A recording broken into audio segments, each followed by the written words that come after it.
If you're only hearing the words that people are saying, then you're not giving your undivided attention. It's all about silencing the chatter in your own mind and truly focusing on what someone's communicating. When you're fully present, you demonstrate that you value the other person's perspective. You build trust, you create a sense of psychological safety, and you gain a deeper understanding of the other person's thoughts and feelings. It's kind of like you're giving them a gift, the gift of your attention. And let's be real, people are attracted to leaders who make them feel heard and valued. It shows that you're empathetic, approachable, and genuinely interested in their well-being. These are the qualities that build strong relationships, both personally and professionally. So how do you actually get started? First, put away your phone, close your laptop, and make eye contact. Focus on the other person's body language and their tone of voice. Basically, what you want to do is silence your inner critic and just listen. It's pretty much that simple. Let's talk about asking more questions than you answer. This might seem counterintuitive, especially for leaders who are used to being the expert. But the truth is, asking questions is a powerful way to engage others.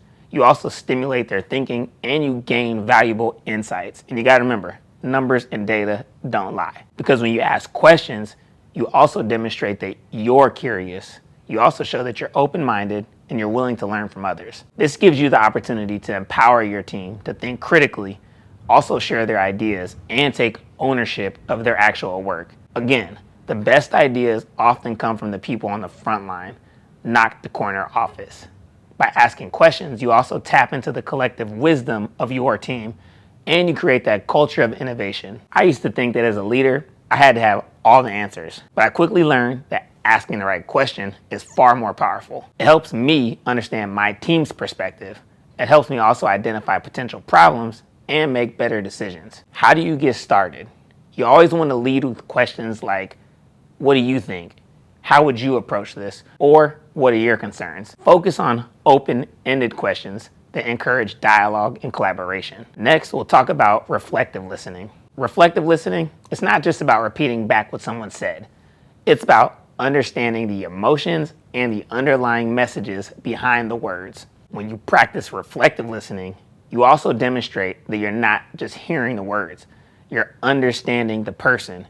You build rapport, you create a safe space for open communication, and you gain a deeper understanding of their perspective. Most people are going to feel like they can trust you more and respect their leaders when they demonstrate that empathy and emotional intelligence, because it shows that you're not just focused on the bottom line, you're also invested in the well-being of the individuals and the team.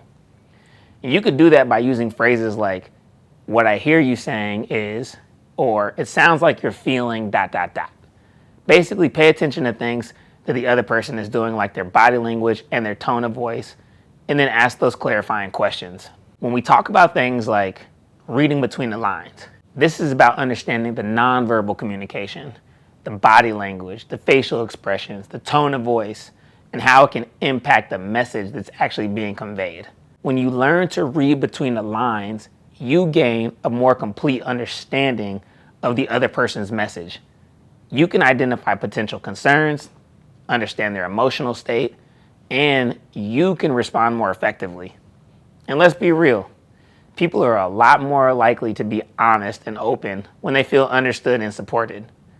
By paying attention to nonverbal communication, you actually create a culture of trust and transparency. You can start by paying attention to the other person's posture or their eye contact and their facial expressions. Listen for changes in their tone of voice, and don't be afraid to ask clarifying questions if you're unsure about what they mean. So there you have it, the power of listening. By being fully present, asking more questions, practicing reflective listening, and reading between the lines, you can transform your leadership skills and create a culture of collaboration and success.